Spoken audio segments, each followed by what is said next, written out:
Entonces, al que no conoció pecado, al que fue puro, al que un día dijo: ¿alguno de ustedes me acusa de pecado?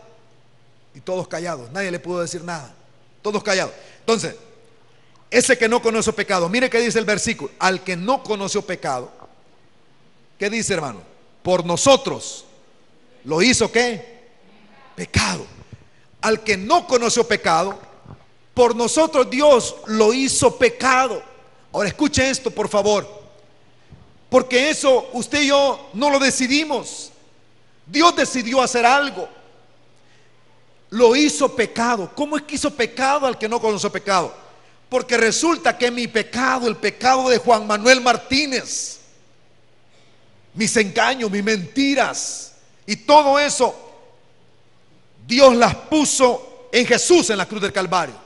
Su pecado también, su pecado, hermana, su pecado, hermano, Dios lo puso en la cruz del Calvario sobre Cristo. Se hizo pecado Él. Nunca había pecado, no se halló engaño en su boca, era santo e inocente, pero en la cruz del Calvario se hizo pecado.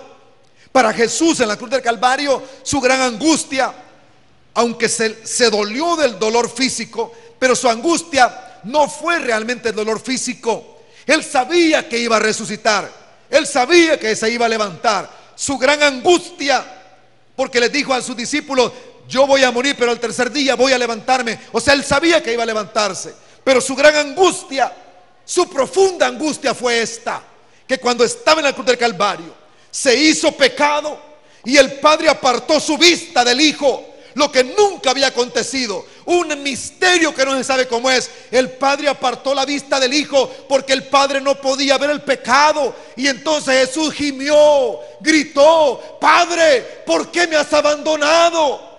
Porque jamás el Hijo y el Padre habían experimentado tal cosa, comunión eterna. Y ahora en la cruz del Calvario sucede una cosa que no se puede explicar, que sencillamente uno puede decir: ¿qué cosa la que ocurrió? El Hijo sufrió el abandono del Padre.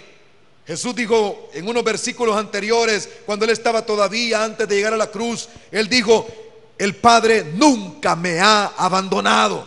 Pero resulta que en la cruz del Calvario: Padre, ¿por qué me has dejado? Y esa era su angustia. ¿Pero por qué? Porque sobre Él estaba cargando el pecado de todos los que creemos en Él, de todos nosotros. Sobre Él cargó el pecado.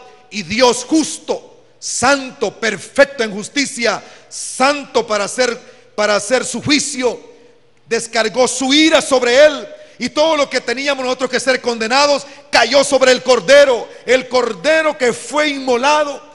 Cayó sobre Él toda la justicia divina, y Él recibió el castigo. Dice que el castigo de nuestra paz fue sobre Él. Por su llaga nosotros fuimos curados.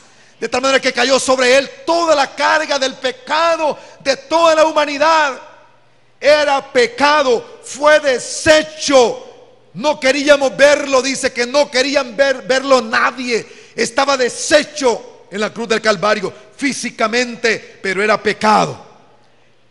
Al que no conoció pecado, Dios lo hizo pecado. Dios lo hizo pecado. ¿Cuántos alaban a Cristo Jesús por eso? Pero no se queda ahí el versículo. El versículo dice más: para que nosotros fuésemos hechos justicia de Dios en Él.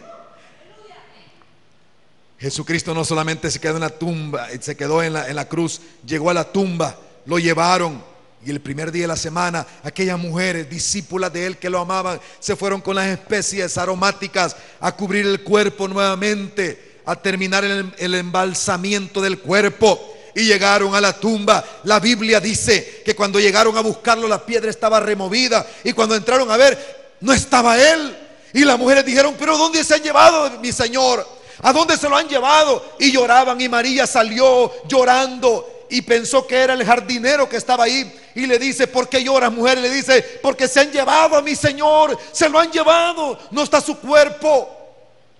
Estaban angustiadas, y le dice: no era el jardinero, era Jesús resucitado. Le dice: María. Y él lo oye y dice: maestro, Raboni, Señor. Y se va donde él y le dice: todavía no me toques, no he subido al Padre, que ya voy a venir y van a poder tocarme completamente. Y él viene y se le revela, y María, y le dice él: ve a decirle a todos mis hermanos, ve a decirles a todos ellos que he resucitado, que estoy vivo. Ve y compártelo. Al tercer día Jesucristo se levantó de los muertos. ¿Y saben para qué? ¿Saben por qué, hermanos? ¿Saben por qué? Porque él, con la resurrección, lo que logró fue nuestra justificación, que nosotros fuéramos declarados justos. Alabado sea Dios por eso. Wow. No se quedó muerto, no se quedó como sacrificio, se levantó de los muertos, se presentó al Padre como ofrenda perfecta, y el Padre dijo: ahora sí puedo justificar a los que crean en Jesucristo. Ahora escúcheme este milagro. Oiga este milagro. Por favor, escúchelo. El Espíritu Santo nos ayude. El milagro es este: que Jesús cargó todo mi pecado sobre él.